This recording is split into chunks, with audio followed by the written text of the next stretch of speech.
berdirinya FKPK Kota Surabaya. Sebuah perkembangan organisasi yang menyebar di 31 kecamatan, yang mereka itu biaya sendiri, yang mereka itu berbenah sendiri, itu dengan menjangkau seluruh kecamatan.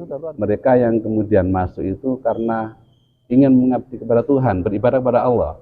Dalam bahasa pergaulannya lillahi ta'ala. Kalau ingin baca Al-Quran, TPQ dong, gitu.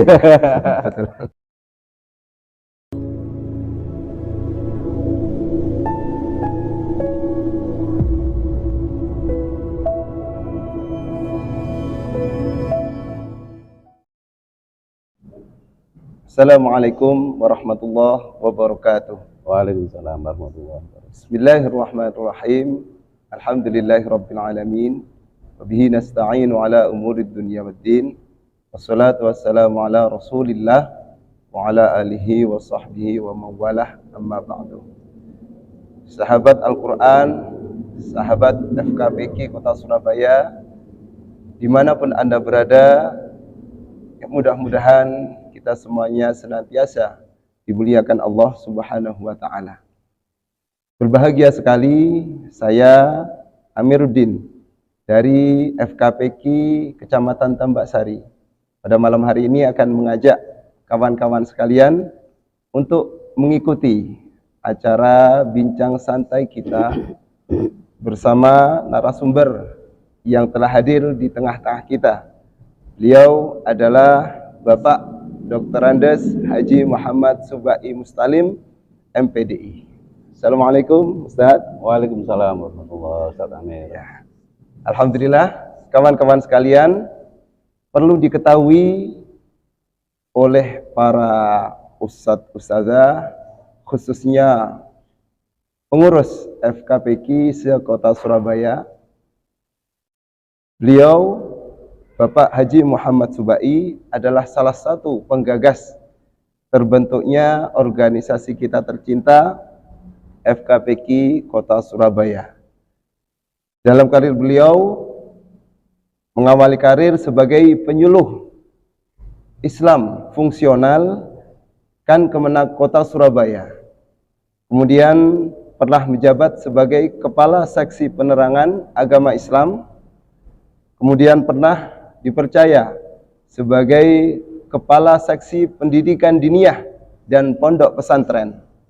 Kemudian pernah menjabat sebagai Kepala Seksi Penyelenggaraan Haji dan Umroh. Kemudian tahun 2020 sampai saat ini beliau aktif sebagai penyuluh agama Islam ahli madya di kantor urusan agama Kecamatan Tambak Sari. Baik, kawan-kawan sekalian, itu tadi profil beliau yang perlu kita tahu sebagai anggota dari FKPK Kota Surabaya.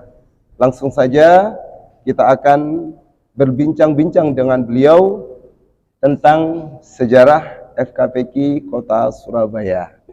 Baik, Ustadz, kita sebagai anggota sekaligus pengurus FKPK se-Kota Surabaya, tentunya ingin mengetahui bagaimana sebetulnya sejarah berdirinya FKPK Kota Surabaya.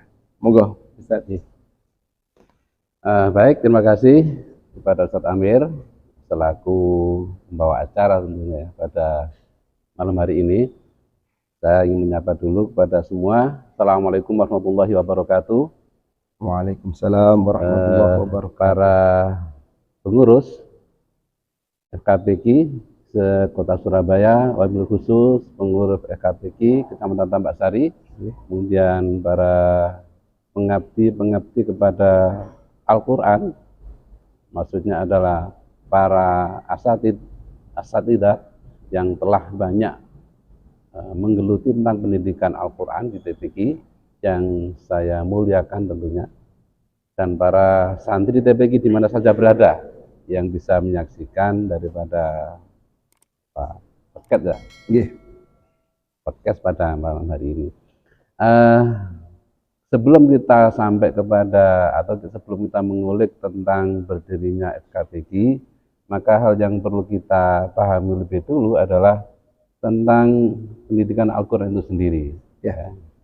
Karena FKPG yaitu Forum Komunikasi Pendidikan Al-Quran. Maka salah satu yang menjadi objek adalah pendidikan Al-Quran itu sendiri. Sesungguhnya pendidikan Al-Quran itu adalah bagian daripada sistem pendidikan nasional kita, di mana kita kenal bahwa Undang-Undang Nomor 20 Tahun 2003 tentang Sistem Pendidikan Nasional, ya, itulah menjadi dasar pelaksanaan kependidikan di Indonesia. Kemudian ada aturan turunannya, di antaranya setelah tahun 2003 itu di tahun 2007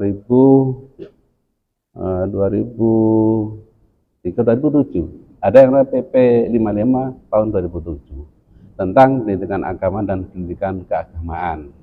Nah, disitulah nyantolnya nanti kemudian bahwa pendidikan agama Islam itu ada pendidikan yang formal, ada yang non formal, ada informal juga. Nah, salah satu pendidikan keagamaan itu disebutkan di dalam pasal 9 itu ada pendidikan agama Islam, pendidikan agama Kristen, pendidikan agama Hindu, ada pendidikan agama Konghucu. Nah, disitulah salah satu pintu masuk kita bahwa pendidikan Al-Quran bagian daripada turunan sistem pendidikan nasional di negara kita dengan PP 55 tahun 2007 itu. Nah, dari pendidikan Al-Quran itu jenisnya nanti kemudian ada yang dinamakan majelis taklim, kemudian ada pengajian Al-Quran, ada kemudian tentu juga ada pengajian-pengajian Alkitab untuk agama lain. Disitulah kemudian muncul pendidikan Al-Quran itu. Nah, siapa yang melaksanakan pendidikan Al-Quran itu? Ternyata ini adalah diamanatkan kepada Kementerian Agama sebagai penyelenggara, tentunya Kementerian Agama yang ada di kabupaten dan kota se-Indonesia. Nah, disitulah tahu akhirnya nanti kenapa sih kemudian kasih PD Pontren tadi dikatakan sebagai penggagas ya. Ya sebenarnya bukan gagasan pribadi, tapi sebuah gagasan yang bermuara dari tentang TUSI itu sendiri, itu kadang fungsi pendidikan pondok pesantren PD Pontren itu, dan ini ada pondok pesantren di Kementerian Agama Kota Surabaya. Nah, dari situlah ketika kemudian kita hendak menerjemahkan tentang bagaimana praktek di lapangan pengorganisasian daripada pendidikan Al-Quran itu, yang sementara ada itu adalah TPQ, Taman Pendidikan Al-Quran. Sebelum undang-undang ini terbit, sebelum PP 55 tahun 2007 terbit, pendidikan Al-Quran sudah banyak. Namanya TPA juga, TPA dan TPQ, ada yang TPA. Nah, sejak ini kemudian kita melaksanakan TUSI kita di seksi PD Pontren ya, pada tahun itu, pada tahun 2013, kebetulan saya sebagai kaksinya yang diamanati oleh Kementerian Agama Kota Surabaya untuk bagaimana kemudian mewujudkan kelembagaan TPQ itu yang lebih permanen, lebih kokoh, punya landasan gerak dan punya bentuk gitu ya. Maka kita berinisiasi, ada dua hal yang menjadi fokusnya pada waktu itu. Kita mengumpulkan seluruh lembaga-lembaga atau kepala lembaga pendidikan non formal, yaitu dinia takmilia istilahnya. Jadi dinia itu ada dinia formal atau PDF, ini kan dinia formal, dan ada pendidikan takmilia.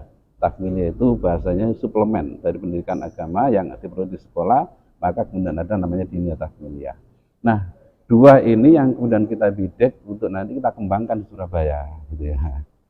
Nah, pada waktu itu tahun 2013 kita mengundang seluruh kepala TPQ dan juga kepala dinia di Surabaya itu untuk berkumpul dan bagaimana membuat sebuah wadah komunikasi yang nantinya tentu wadah komunikasi ini akan mendorong ya untuk TPQ itu lebih bagus, untuk dinia juga lebih bagus.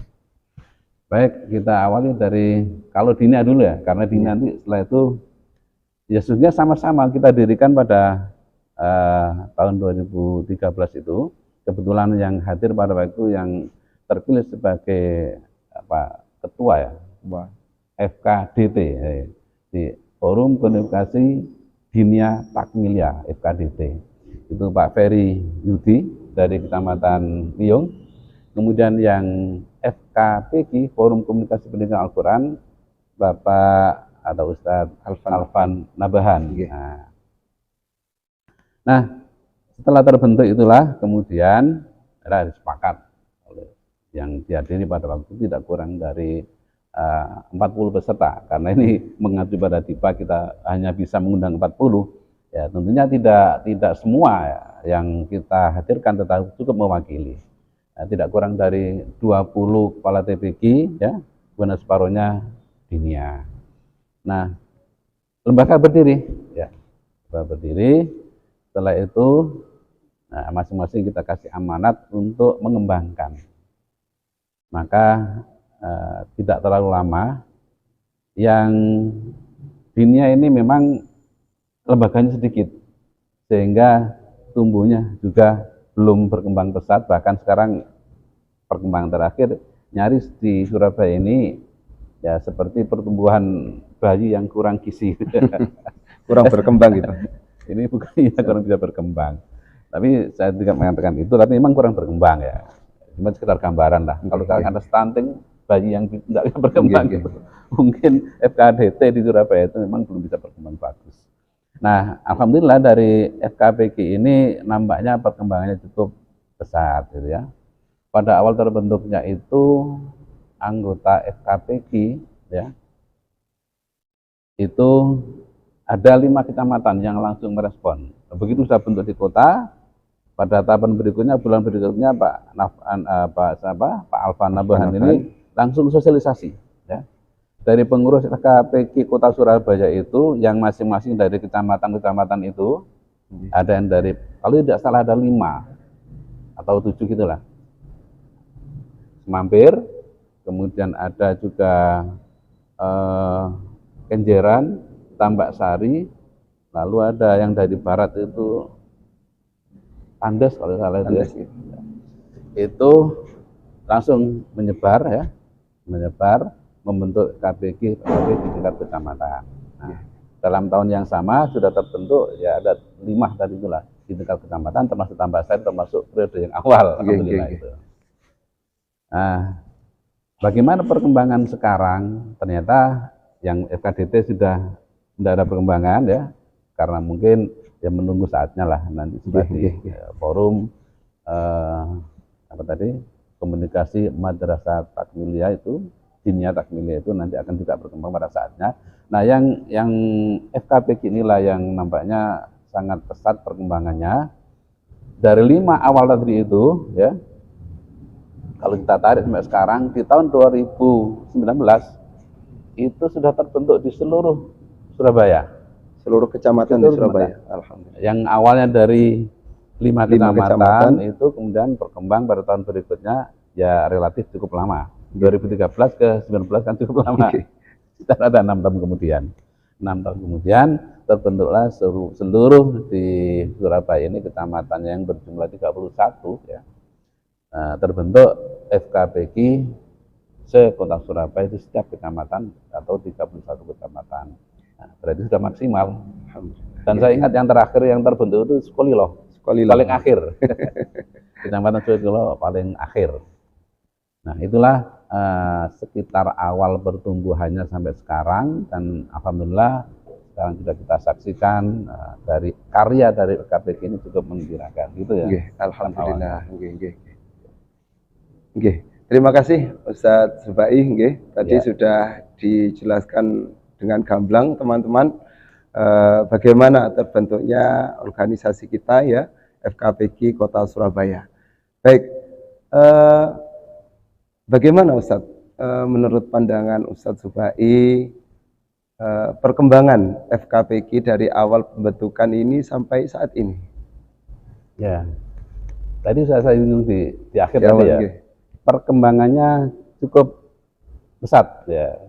Dalam tempo 6 tahun ya, dari 2013 2019 itu kan tidak terlalu lama dalam sebuah perkembangan organisasi yang menyebar di 31 kecamatan, yang mereka itu biaya sendiri, yang mereka itu berbenah sendiri, itu dengan menjangkau seluruh kecamatan itu sudah luar biasa kan menurut saya.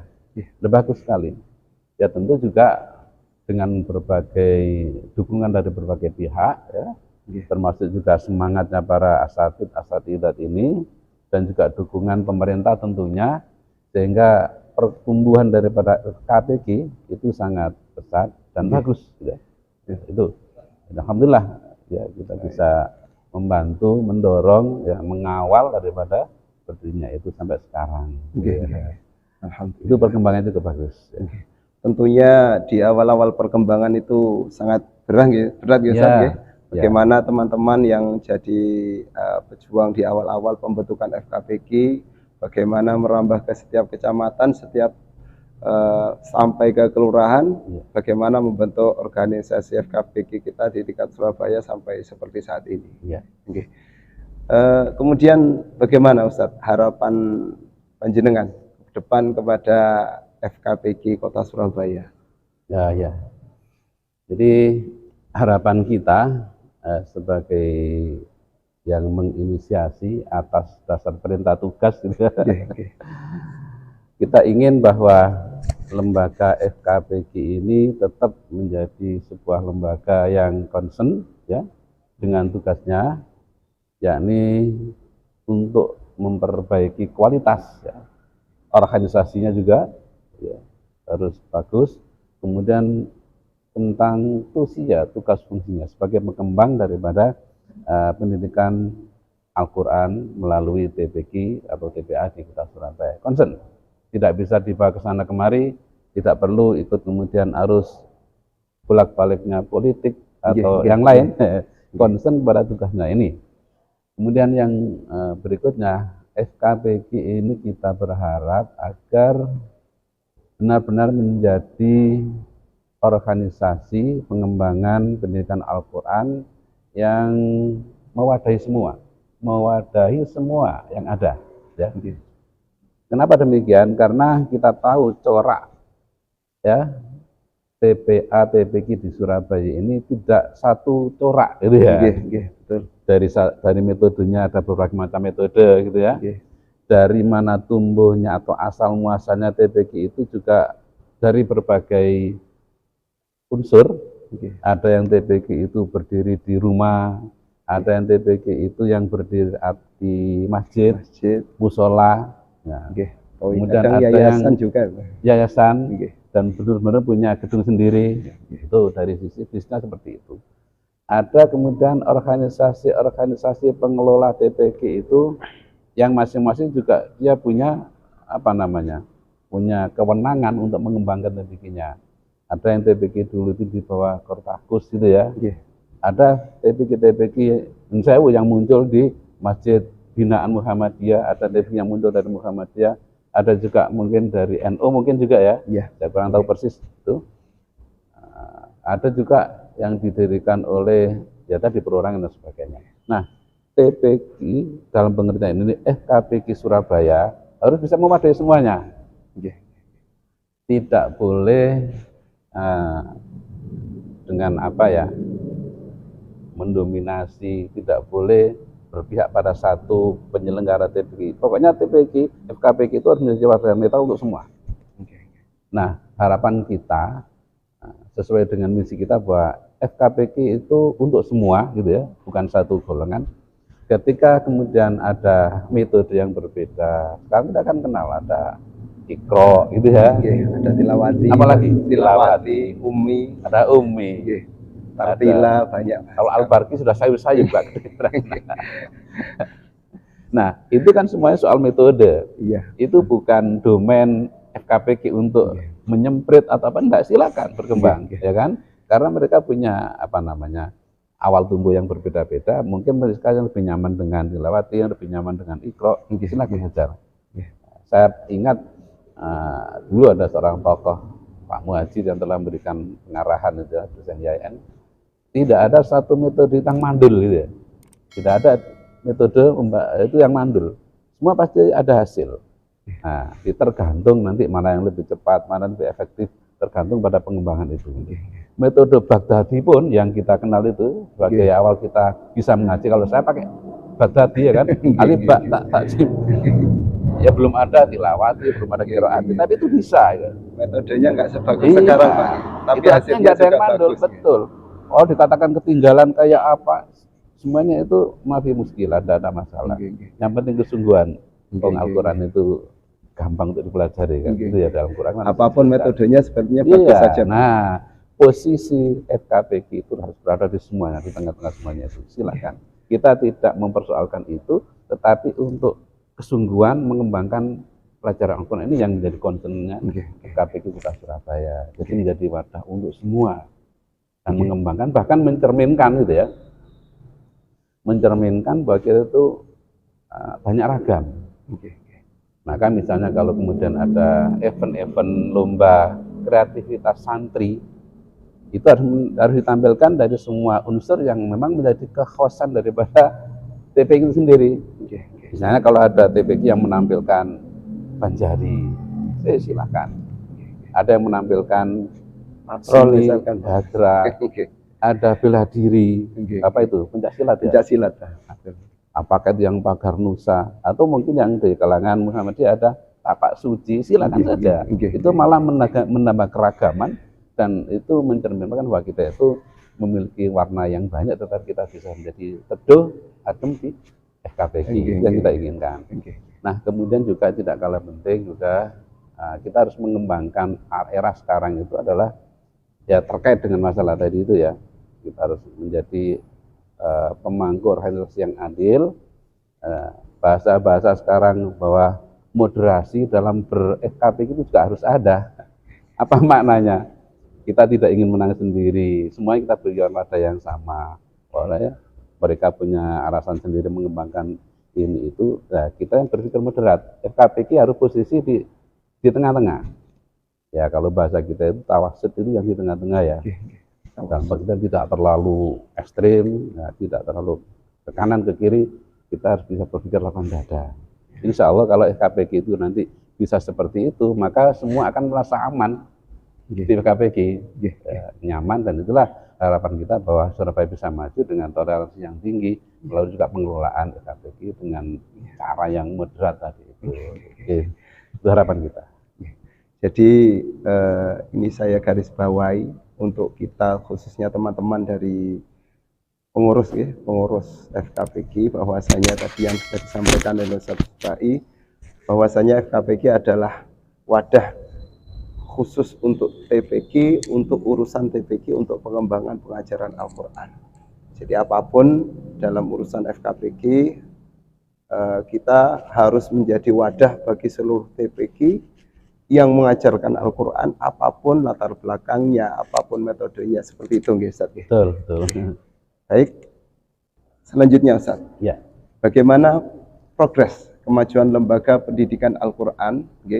Kita tahu panjenengan saat ini masih aktif di Tambak Sari. Betul. Bagaimana progres pendidikan Al-Quran di wilayah Tambak Sari? Ya. Baik, terima kasih. Ini termasuk wilayah kerja saya. Kalau dulu ada wilayah jajahan saya, bukan pengertiannya menjajah, bukan untuk yang negatif, bagaimana kita bekerja untuk pemberdayaan masyarakat. Dalam hal ini adalah partisipasi di bidang pendidikan Al-Quran. Saya masuk di Tambak Sari sebagai penyuluh itu sekitar ya 2 tahun yang lalu lah.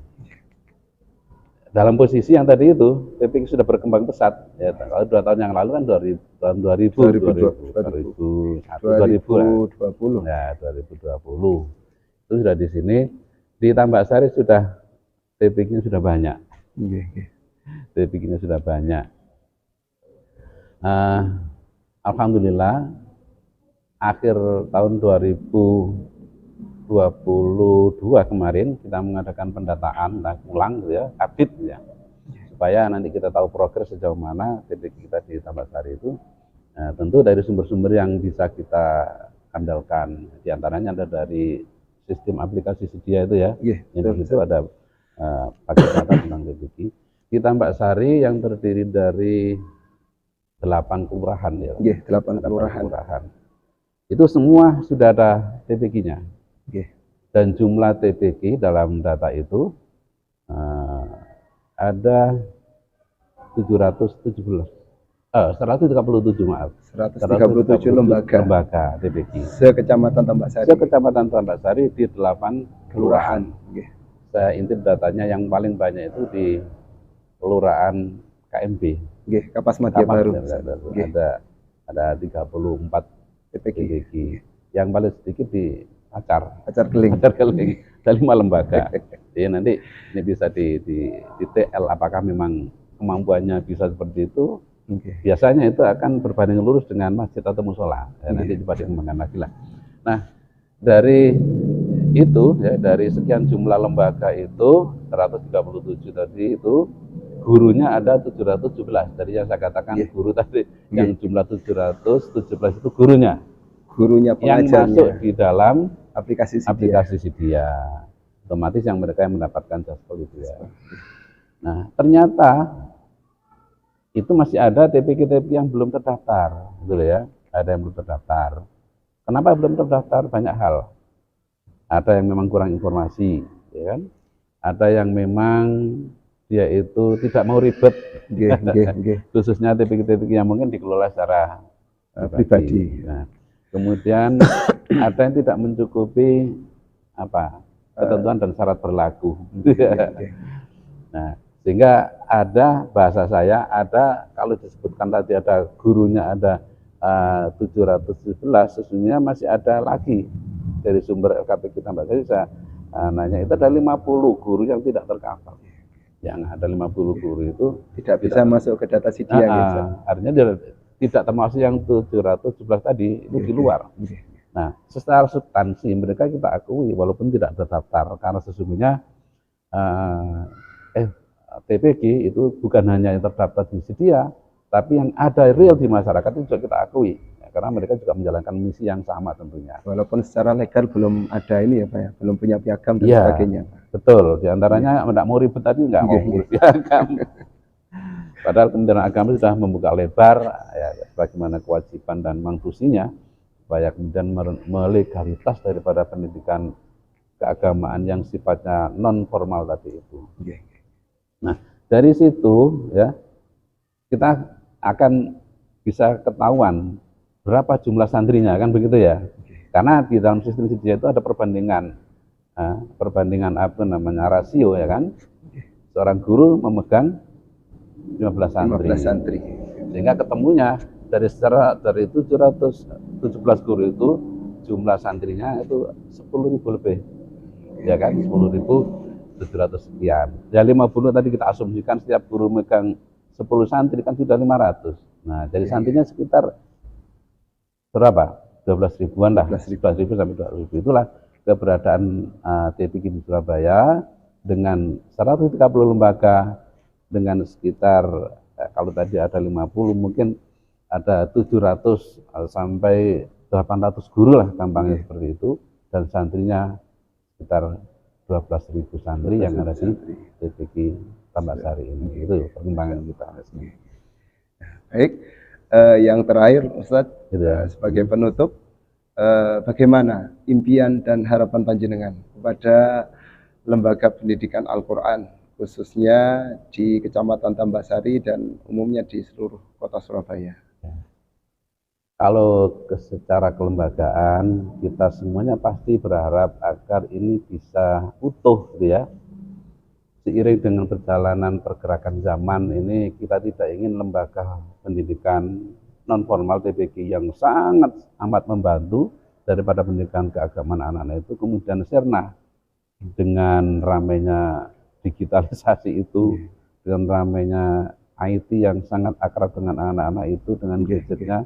Kita tetap yang namanya lembaga TPK itu eksis, tetap ada di masyarakat, tetap ini berkembang di tengah-tengah masyarakat bagaimanapun.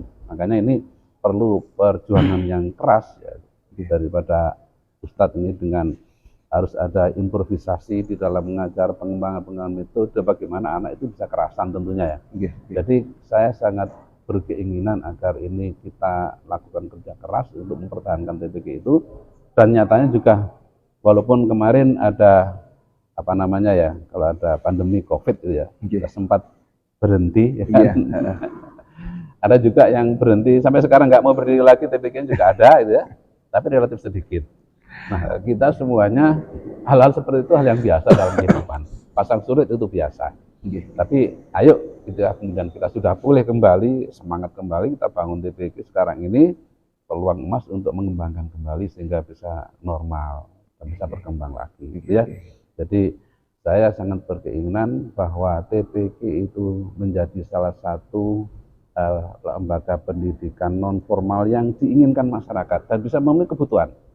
Karena kita tahu bahwa pendidikan agama di sekolah amatlah kurang, gitu ya. Salah satu yang menjadi penyokong kuat itu adalah TPK, ya. Kalau pondok pesantren oke lah, dia memang karena memang khusus gitu ya, pondok pesantren yang keberadaannya ya kadang-kadang jauh dari masyarakat. Artinya begini, tidak semua kelurahan ada pondok pesantren gitu ya. Tapi kalau TPK, tiap kelurahan bahkan tiap ada musola masjid pasti bisa ada TPK. Itu Bahkan beberapa setiap gang ada TPK. Ya, luar biasa kan.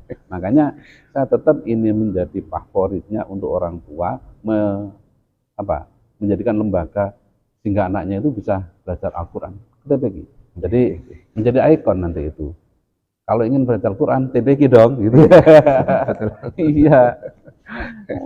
Jadi TPK itu sudah berada di luar kepala. Ya. Kalau ingin ngaji TPK dong gitu. Iya.